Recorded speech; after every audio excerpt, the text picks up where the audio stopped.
Welcome to Win the Day from Back to the Bible. I'm your coach, Pastor Nat, and today we're going to discover that Jesus has the power.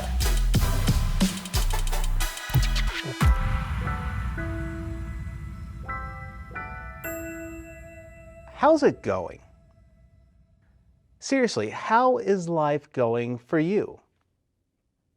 Is it what you expected? What is it that you want most in your life today? If you're a follower of Christ, I'm curious if Christ is enough. If He isn't, why not? I mean, what is it in your life today that is too big for Jesus? What is it in your life today that seems too big of a problem for Jesus to get you through it? We all long for something more. We all need help in our times of need. I suppose the real question is, do we trust Jesus to be enough or not? That's what we want to talk about today as we continue our series, Believe. We are studying the book of John, and today we're going to pick it up in John chapter 6, beginning in verse 16. When evening came, His disciples went down to the sea, got into a boat, and started across the sea to Capernaum. It was now dark, and Jesus had not yet come to them. The sea became rough because a strong wind was blowing. When they had rowed about 3 or 4 miles, they saw Jesus walking on the sea and coming near the boat, and they were frightened. But He said to them, "It is I, do not be afraid." Then they were glad to take Him into the boat, and immediately the boat was at the land to which they were going. So Jesus has just fed the 5,000 men on the hill. It was a miracle that no one could deny. It wasn't an illusion. It was supernatural. This was the 5th miracle or sign that John records. Just to remind you, Jesus turned the water into wine. He healed the official's son. He healed the man who was crippled or sick for 38 years. He has just fed 15,000 to 20,000 people with just 3 loaves of bread and 2 fish. And now He walks on water. John wrote this gospel so that you might know and believe that Jesus is God and is the Savior of the world. 5 miracles have been recorded to back up Jesus' deity.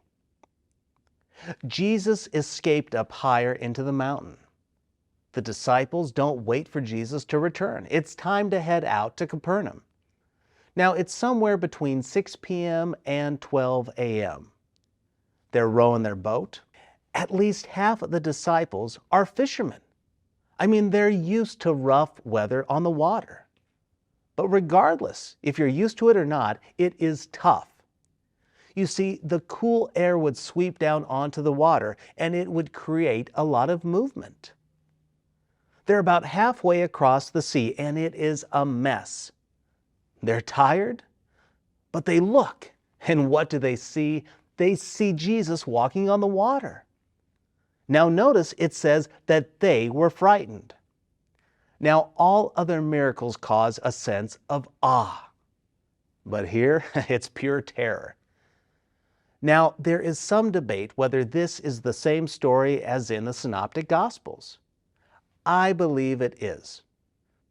Now, you may know that there are some other details missing that the other Synoptic Gospels include, such as Peter leaving the boat to meet Jesus.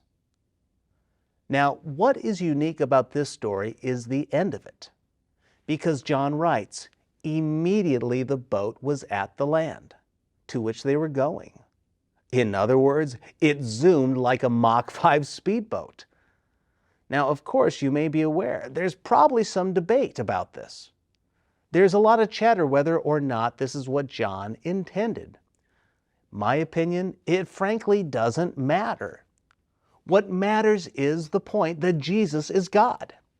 He can heal the sick. He can turn water into wine. He knows your innermost thoughts.